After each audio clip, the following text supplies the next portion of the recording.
going to be episode 1 of Road to Diamond I'm doing this season, season 6. And this game I played Syndra versus Fizz, and I was actually doing pretty good versus him early, but then I pushed too far, got too greedy for minions without warding, and then I had a pet flash and ghosted way too late, and I ran away from Italy. So yeah, rough first game of the day, and then I was just typing because I was hopefully listening to it. And I got this nice strong Fizz, accidentally picked it up, but that's still pretty good. And then we just pushed out mid, which you should always do when you are playing no matter what lane. You should always push it out and deny that your enemy CS. But then I recalled too far up, I'm not sure, just a rough game, and recently able to get an easy kill on me. And I was taking the dog for some reason, which I know you should not do. But then Italy does not actually get this kill. She misses the spear. Otherwise she might have been able to get him, but still that was my fault. And Fizz players, something I noticed is that they get too confident and they'll just push up too far for no reason. Like, even if they're really low, like that Fizz should not have died there. Just playing dumb. I don't know. This is basically bronze, I guess, so yeah, I don't know. But then he does get his ult on me, which is basically dead. But if you did see there, I flashed away while he was in his E, but he actually flashed after that. And I was actually like really smart on him and really good on him that he was able to flash while he was still in his E, so that way when he landed he got the damage off, and it was enough to kill me, so I was pretty impressed by that actually.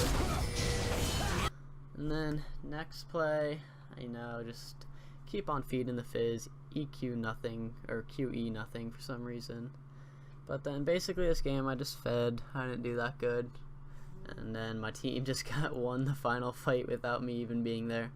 I mean, I didn't do all that bad. 8 and 12 and 15. So 15 assists is pretty good for a mid laner. 8 kills is like not that good, but the 12 deaths is pretty much why I didn't do that good this game, and I wasn't really needed. But I don't mind a free win, so I'm just gonna take the win and move on.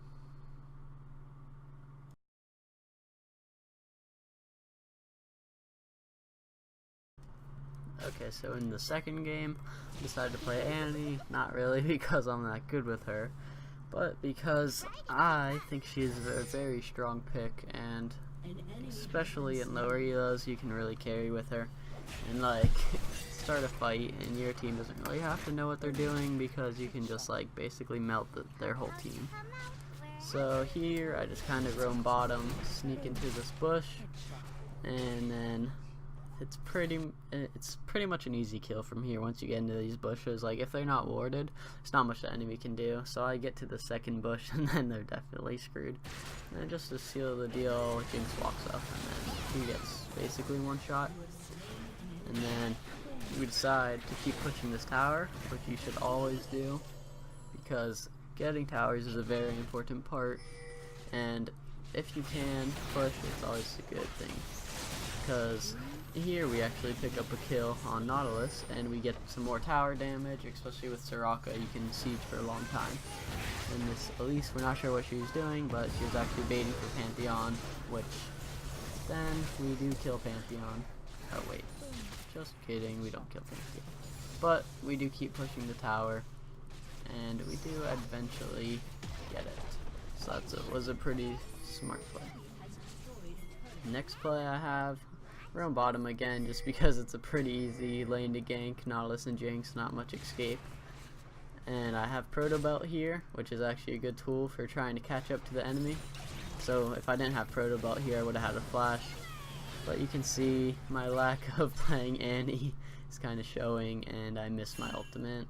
I might have been in range, I think I just didn't quite throw it far enough. And then I chase her too far, because I have no idea what this champion does, really. I'm not very experienced. And I actually have no clue what she does so much that I get a kill without realizing it, and I was very confused what happened, but Tibbers like just followed Jinx around, I guess, and slapped her until she died, so that was pretty nice.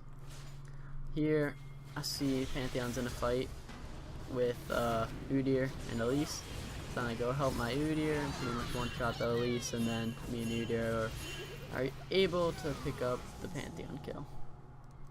that was just a pretty nice thing, being able to see that, and that is why you have to pay attention to your mini map, because otherwise that Udyr probably would have died, and instead of dying, he and me together got 2 kills.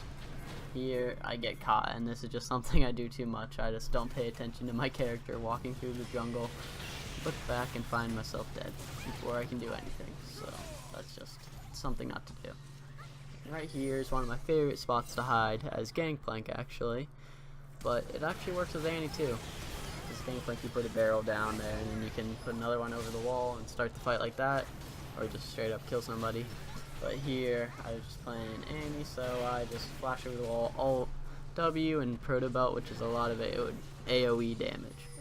So that was a pretty nice fight. And then here is something that just makes me a little bit mad. We had a bad fight, and as you can see, the team tried to surrender. Yeah, I'm pretty sure it was the Udyr or Caitlyn or somebody. But this just gets on my nerves when people try and surrender when you're still winning, especially in ranked. Like, never surrender in ranked, no matter how bad it is, unless it's like 2 versus 5 or something. And then, ironically, after the team tries to surrender, the next fight, we catch the Yasuo, and we are able to get the Fire Dragon, but the enemy team doesn't really want us to because we already had 1 or 2 of them, so if we get it, it's pretty much game over with that insane damage, so they try and stop us, but we do kill them. And I do die to this Elise Proto Belt right here, but I also kill her. I guess Tibber slapped her or something, I don't know. So yeah, that was a pretty good game. I actually played pretty well, especially for being like 2nd time Annie. So yeah, win the game, and I get promoted to Platinum 2, so that was pretty nice.